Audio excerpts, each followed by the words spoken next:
also known as the First Lady Coach, and I equip seasoned pastors' wives to live an authentic and harmonious life by having the clarity, the confidence, and the courage to stand on their own platform. Hello, hello, hello. It is Tuesday night and time for session 2 of our Pearl Power series. And I am coming out here every Sunday, Tuesday, and Thursday for the next 3 weeks up until May the 26th. And I am presenting 9 ways. I will equip you with 9 ways chosen wives can unleash their God given superpower. So as you're coming in, say hello. I'm going to turn on the chat. So definitely stop in and say hello and let me know that you are there. Hey, Brittany. Hey there, Deborah. Good to see you. So, yes, I am coming out here for the next 3 weeks, and I am focusing on 9 ways that the chosen wives can unleash their God given superpowers. So, this is session 2. If you didn't get a chance to go back and watch session 1, go back and do that because it's been recorded and you can just watch the replay. All right. And if you missed me on tonight, watch the replay as well. So once again, I am Dr. Janice R. Love, also known as the First Lady Coach, and I equip seasoned pastors' wives to live an authentic and harmonious life, meaning you have that clarity, the confidence, and the courage to stand on your own platform. All right, so let's get started. Tonight, in particular, we are talking about when does the pastor's wife feel free to reclaim her life calling? Again, you're here to hear about when does the pastor's wife feel free to reclaim her own life calling? Now, if you were like me, you started out on a journey. Maybe it was when you were younger and you graduated high school and you had dreams about what your life was going to be like. Perhaps you went to school, maybe you started your career, and then of course you found love, right? You said yes to God, and you also yet said yes to your husband. In doing that, if you married a pastor, what happens is that oftentimes you may have gotten sidetracked. Then when we look at our husbands' roles, everybody depends on them. They work 24/7, 7 days a week, are on call all the time.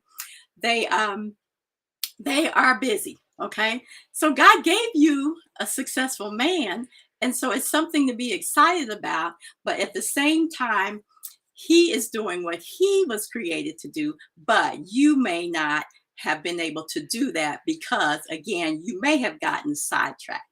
All right. You may have found the man of your dreams. Like me, I found the man of my dreams. But again, being a pastor, he has several obligations. I had aspirations, went to school, got several degrees, right? And when you look at our husbands' lives, people are depending on them. The church is depending on them. Even again, our children, everybody seems to be depending on him. So as a result of that, we often helped him to navigate his role. We helped him by jumping in and helping out with things. Oftentimes, husbands may have even to ask you to do something to help them out, right? Maybe you had to take over the children's ministry, or maybe you had to help out with the choir. Oftentimes, again, because we are so gifted, pastors' wives are usually gifted in several areas and they can multitask. And so oftentimes the church depends on the pastor's wife as well. So as you get sidetracked doing all the things that can help your husband, again, you lose focus of perhaps what God had created you to do, or you just simply put it on the back burner. As a result, what happens is you end up living in the shadows of your husband's greatness. And you are simply supporting him and helping him, which, again, that's what we're supposed to do as wives, right? But we end up, again, getting sidetracked because we are focusing more on his role than ours. Then think about all the things we had to get adjusted to in being in this role. We had to get used to all the expectations. We had to love up on the people. We had to to step in again and help out. And again, a lot of time was spent just again navigating our role. So as seasoned pastor's wife, we move beyond that. We have navigated our role. We know how to do this. You know how to do this, right? You can do it just like that. Sure, there are some conflicts, there's some things that happen, but you know your role and you don't have to worry about navigating that anymore. So again, your husband may have asked you to fill some voids. And again, because we are talented and gifted, that actually is one of the culprits that leads us into going off in a different direction and getting sidetracked. All right. So again, when we think about what we do to help our husbands, we do that again because we love them. We do that because we love God, and we do that because we love the people. And when we are married to a man who, again, so many people depend on him, he has people's souls that he is caring for.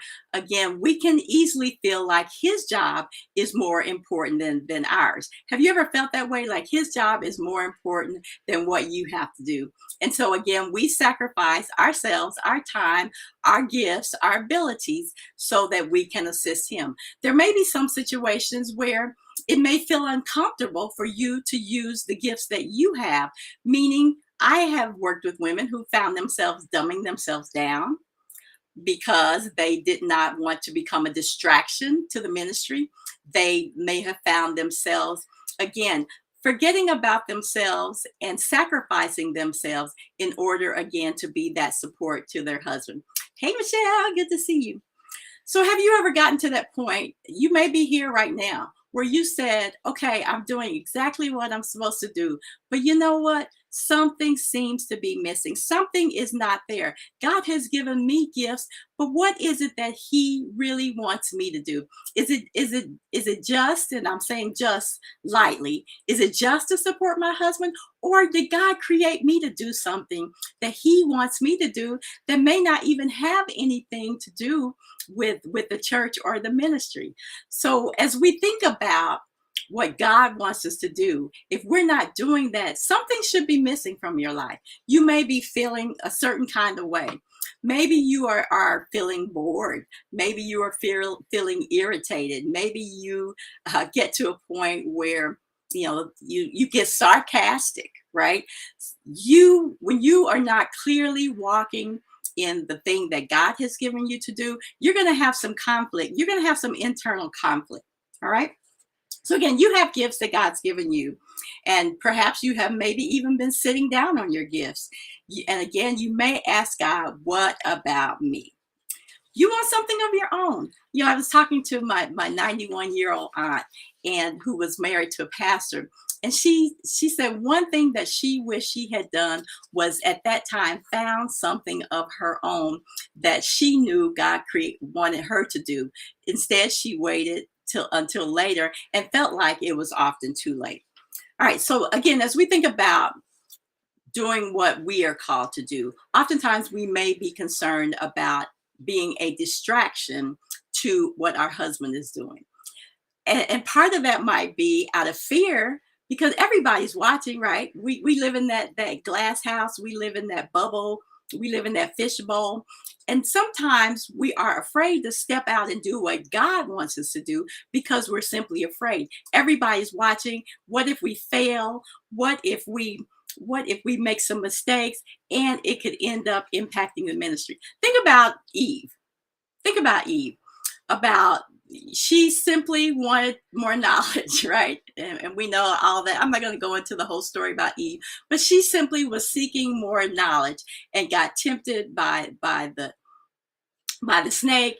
And as a result of that, she ended up becoming a distraction to what Adam was doing. So the last thing we often want to do is become a distraction. There's a fear of criticism. And again, there is a fear of failure. And sometimes we're wondering to ourselves, what if I'm too late? What if it's too late for me to do the thing that God has called me to do? Have I missed out on what I was supposed to do? All these thoughts could be going through your head. Let me know if any of these thoughts are going through your head. But if you are not, again, if you are not walking in your calling, you could be experiencing several things. For instance, I have a lot of knowledge when it comes to biological psychology. That's what I studied in college, and I do know the connection between the brain and body. In fact, there have been studies out there that show that loneliness is just as detrimental as smoking a pack of cigarettes every day. Okay. I also know that not doing what we have been called to do and having that fear and feeling like we're missing something is a stressor. And we all know that stressors can lead ultimately to physical illnesses. So whether it's overwhelm, burnout, or having that imposter syndrome, feeling like we're not truly being who God created us to be, whether it's that loneliness, the boredom, all these things can be our stressors, and they can ultimately result in physical illness. Not doing what God created us to do and thinking about that and worrying about that and being frustrated by that is a stressor, again, which could ultimately lead to physical illness. So that's the last place you want to be. You want to be authentic. You want to do what God created you to do. You want to, what I call, be more than a helpmate. And you want to be your husband's greatest asset without losing yourself in the process. You want to feel fulfilled and confident, right? You want to know that you are walking in your calling. You want to simply be in God's will. Authenticity is important because when we feel like we cannot be ourselves, who can we be?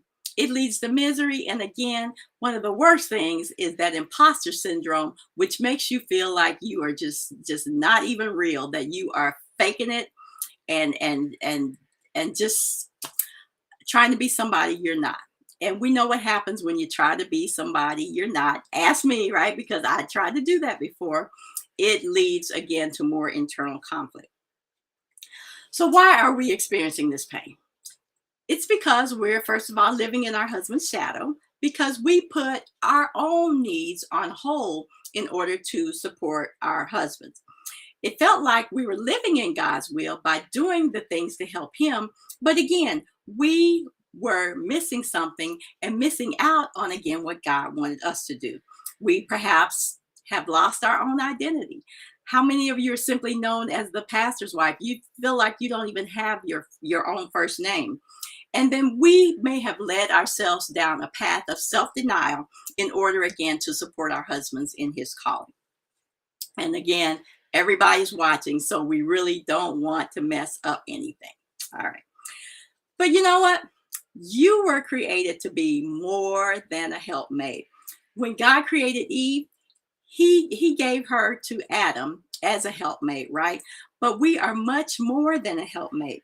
Saying yes to your husband did not mean saying no and to God or giving up the calling that and the purpose that he created you for. But you know what? God's waiting on you.